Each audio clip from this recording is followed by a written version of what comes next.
कोशिका महासचिव तथा हाम्रो इलेक्सा उद्योगको मेरा रमेश भगतज्यू, मेरा फाउन्डर रमेश भगतज्यू, साथै हाम्रो निमन्त्रणा स्वीकार गरी उपस्थित हुनुभएका Modern and WHO GMP standard manufacturing facility now at Alexa. Yes, high-quality IV fluid and liquid injectable are manufactured now in Nepal by Alexa Life Sciences. Alexa, saving lives.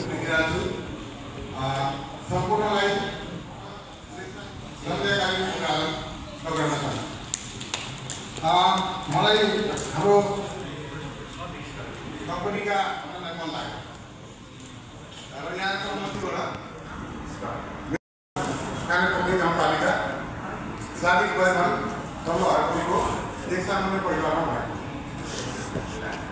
मेरो बाबा सामान्य किसान भएकोले उहाँलाई सघाउँदै मैले एसएलसी सम्मको अध्ययन बालमावी हरपुरबाट 2048 मा पुऱ्याएँ।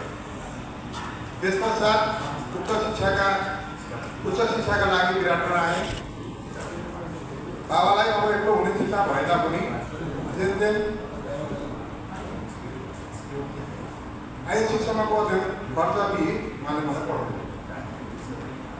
त्यसपछि बाबाले अब खर्च दिन सक्नु भन्ने लागेपछि मैले नानीहरूलाई 1 वर्षसम्मको लागि बोर्डिङ स्कुलमा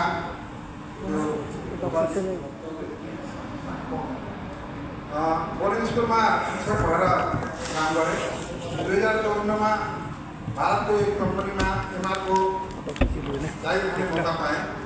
त्यस पश्चात मेडिकल क्षेत्रमा प्रवेश गरेँ। एमआरकै कामकै दौरान मैले बी फार्मेसी र एमएससीसम्मको अध्ययन पुरा गरेँ। त्यस पश्चात लिएर petrol pump clinic pharmacy hospital तथा सलाइन पानीको आयोग गर्न सक्नु। यस दौरान मैले कमाएको अनुभवलाई प्रयोग गर्दै आज यहाँहरूसँग सहमसरी कम्पनी लिएर प्रस्तुत भएको छ। अब यति मैले आफ्नो बारेमा भने। अब आजको लेक्चरको बारेमा मैले त्यही कुराहरू बसेर पढ्ने मात्रै चाहन्छु।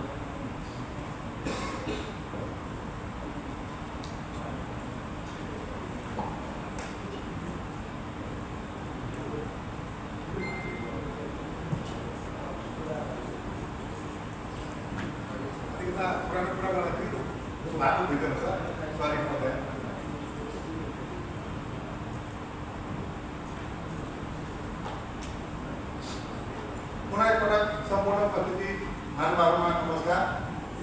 कोशी प्रदेश फोरेनको बाइपास रोडमा इलेक्सा लाइफ साइन्सेस प्राइवेट लिमिटेड नामक अन्तर्राष्ट्रिय स्तरको उच्च गुणस्तरीय औषधि उद्योगको स्थापना भएको अवगत गराउन पाउँदा गौरवकालीन महसुस गरेका छन्।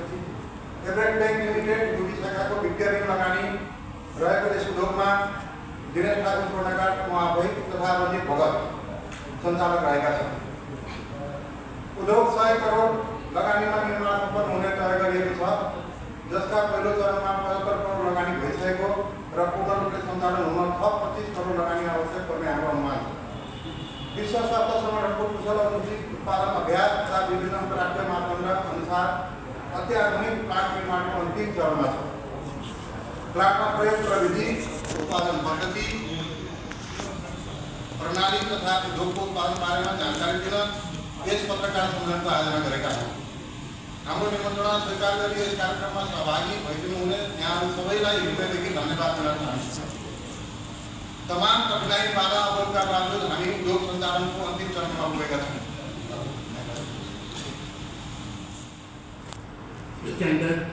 Yes, sir.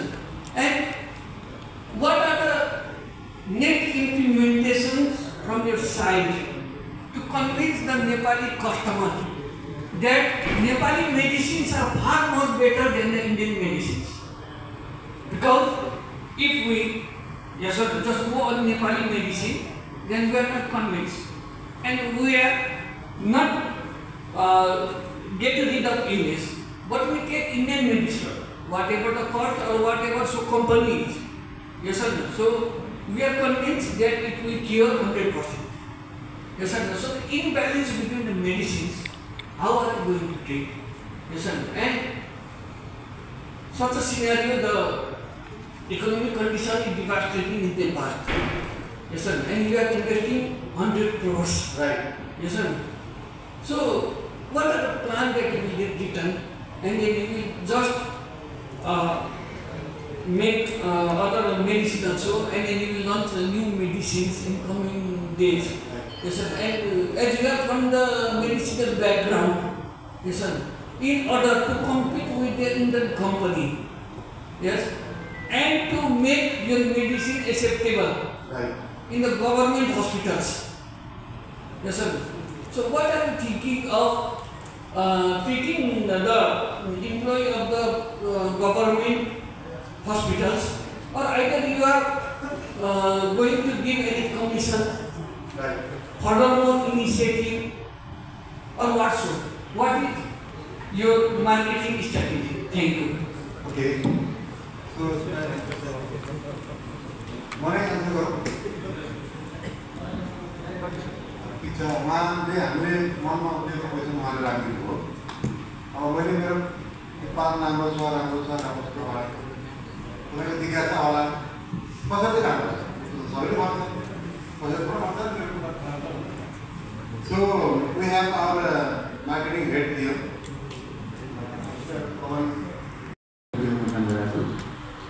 र विभिन्न इन्डियाको कम्पनीहरूमा पनि जाने मैले फ्याक्ट्री भिजिट गर्ने मौका पाएँ यो भेट्नु र आज मैले एलेक्जाको चाहिँ भिजिट गर्दाखेरि एउटा कुरा के हुन्छ भने बुझाउन हामीले त पछि डक्टरहरूलाई पनि कुरा आफ्नो हाम्रो जो कस्टमर छ प्रिस्क्राइबर हुन्छ बुझाउनु पर्ने हुन्छ होइन बुझाउनु तर यहाँ पत्रकार जोडेर चाहिँ के बुझाउनु पऱ्यो भने जस्ट